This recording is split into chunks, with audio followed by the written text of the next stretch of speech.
Geometrical optic series में ये हमारा लेक्चर 11A है।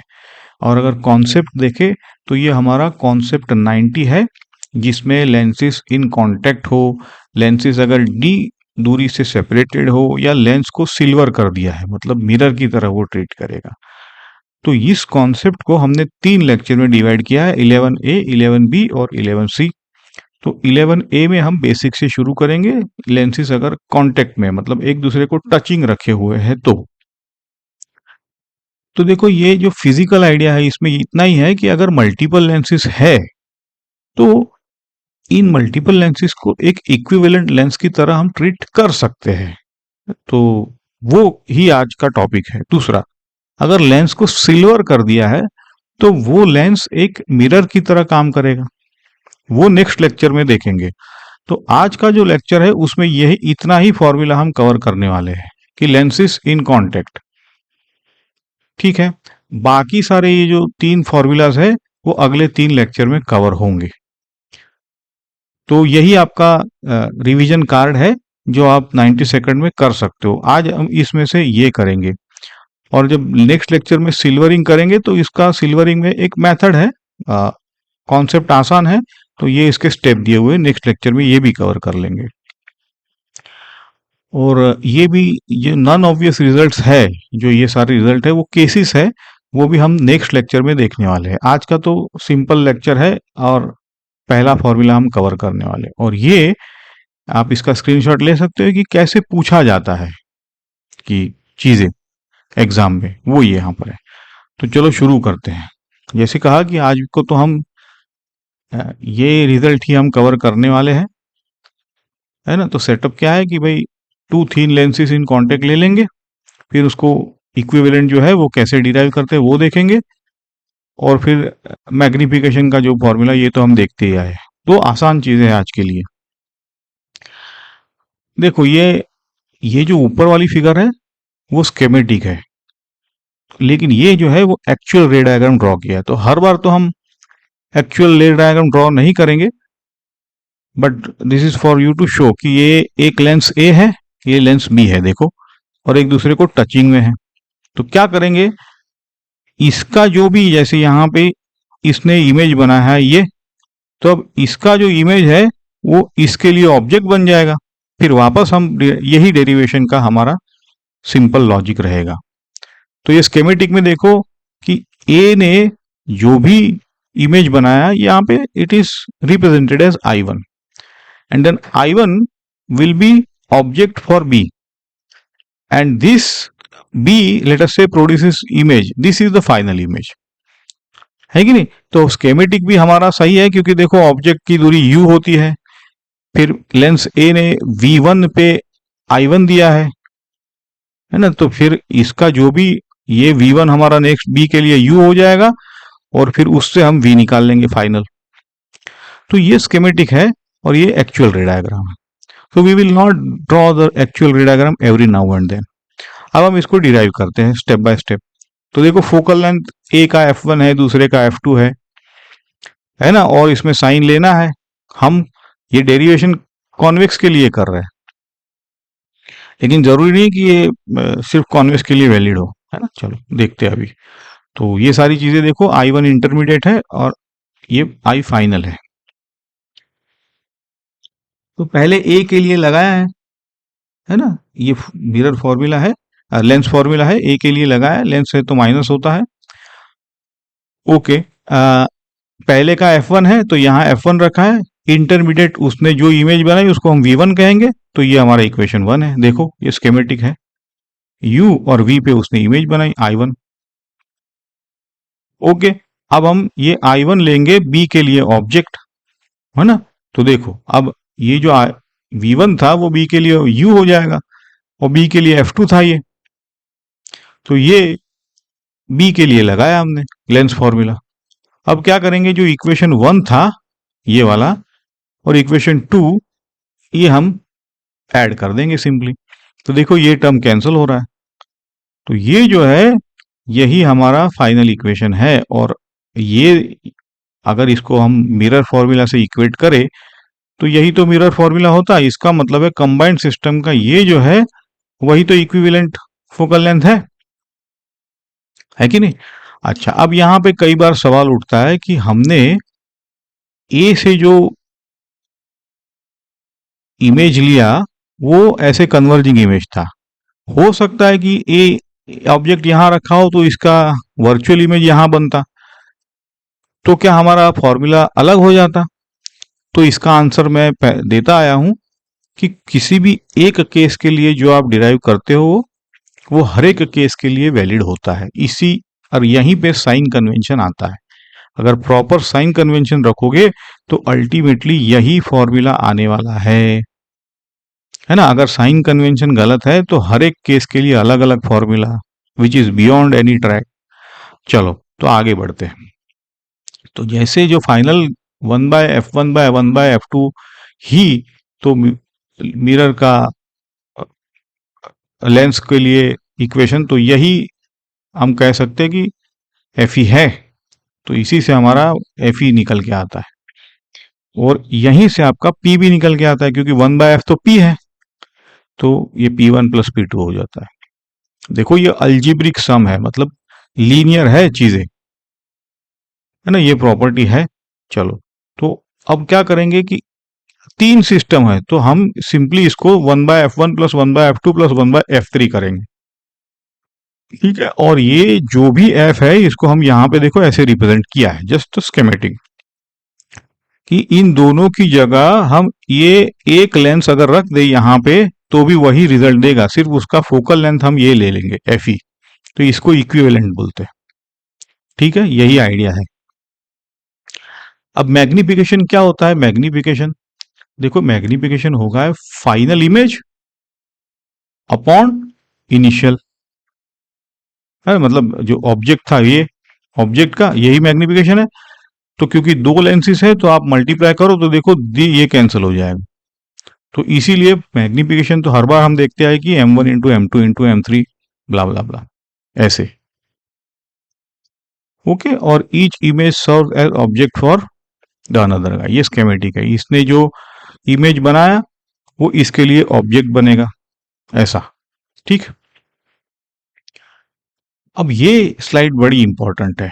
यहां पे ना आपको चीजें फिजिकल अगर इंट्यूशन है तो चीजें आसान हो जाएंगी। देखो कैसे, अगर F1 और F2 दोनों पॉजिटिव है मतलब कॉन्वेक्स लेंस है। अच्छा, अब देखो दोनों कॉन्वेक्स लेंस है तो फिजिकली क्या होने वाला है?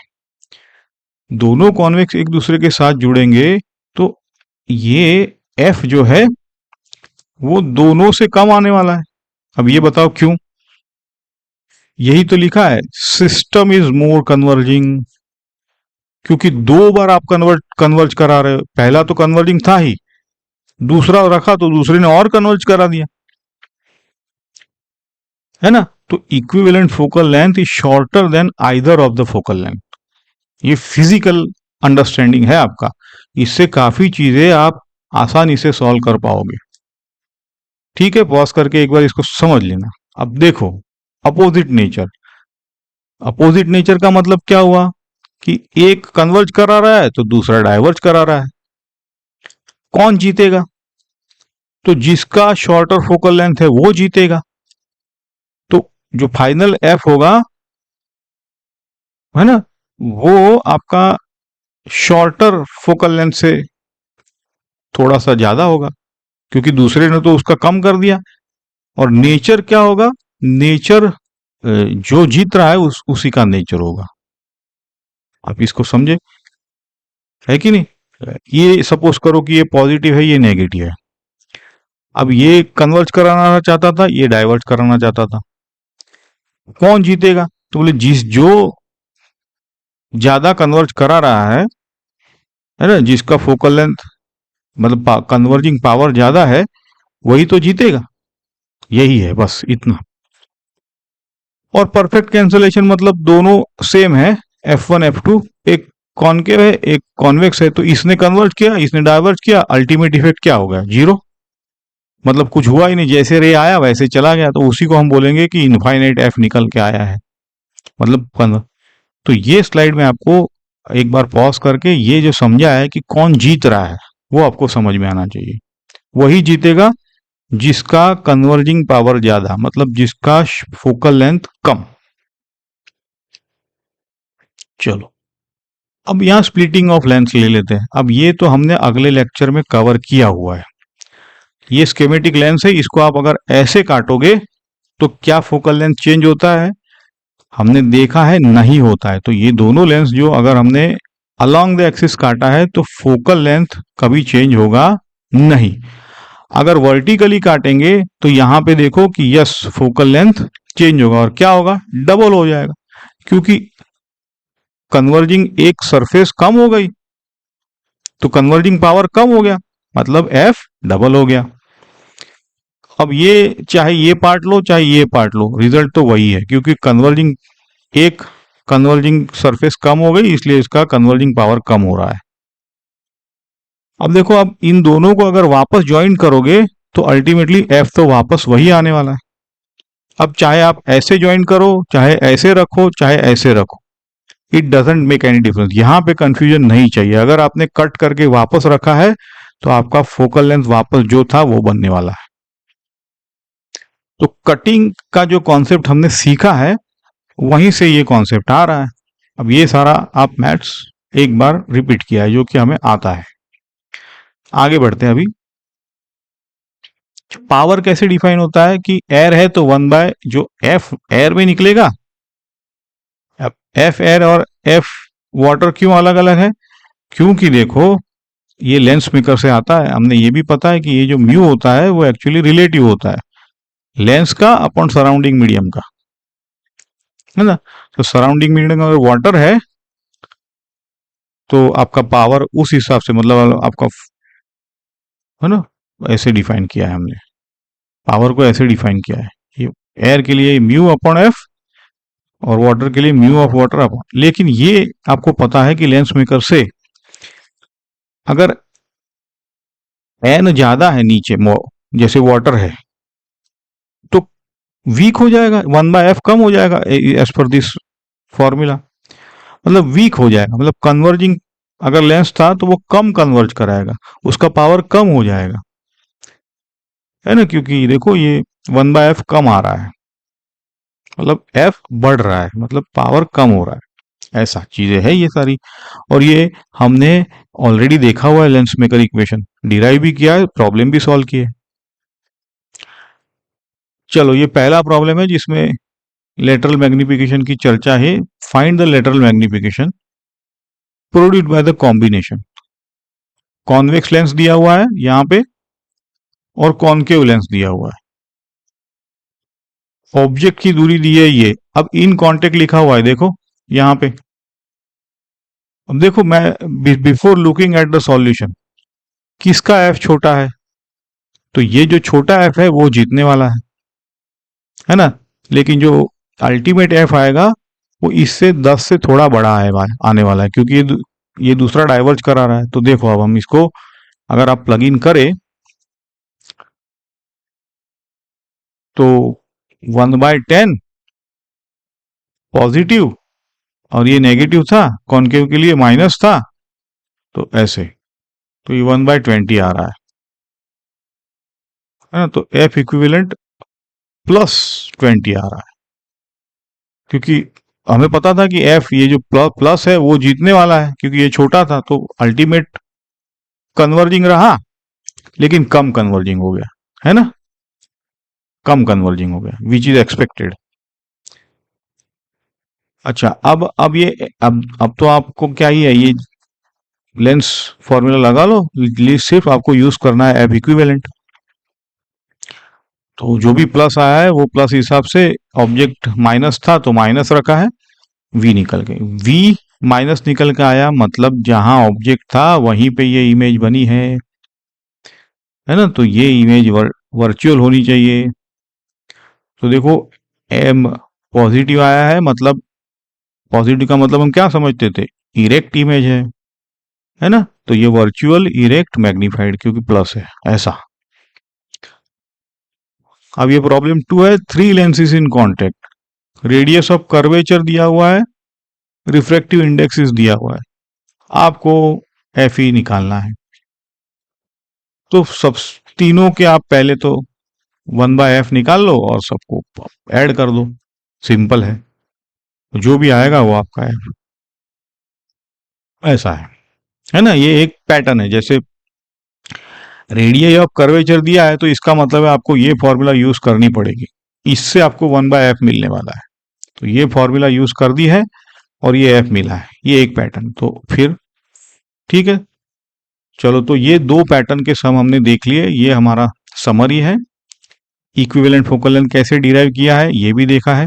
पावर, मैग्निफिकेशन, अगर 3-4 लेंसेज है तो ये फॉर्मूला यूज करो। सेम नेचर का लेंस है तो कौन जीतता है, अपोजिट नेचर है, ये सारा हमने यहाँ पे डिस्कस कर लिया। और पावर इन अ मीडियम, ये फॉर्मूला लगाना है, इसको थोड़ा आप ध्यान से देखना, क्योंकि म्यू जिस मीडियम का है उससे पावर डिफाइन होता है ना। एयर में यूजुअली हम 1 लेते थे, इसलिए F1/F डिफाइन किया है, इसको ध्यान रखना। और स्प्लिटिंग तो हमने ऑलरेडी कवर किया है है ना। स्प्लिट किया तो कन्वर्जिंग पावर ही कम हो जाएगा, मतलब फोकल लेंथ बढ़ रहा है। और साइन कन्वेंशन ढंग से यूज करना है। ठीक है, तो उम्मीद है आपको अगर अच्छा लगा है तो सब्सक्राइब करो, लाइक करो, शेयर करो। And we will continue 11B, जहां पे अब हम कांटेक्ट में नहीं है तो उसका डेरिवेशन देखेंगे।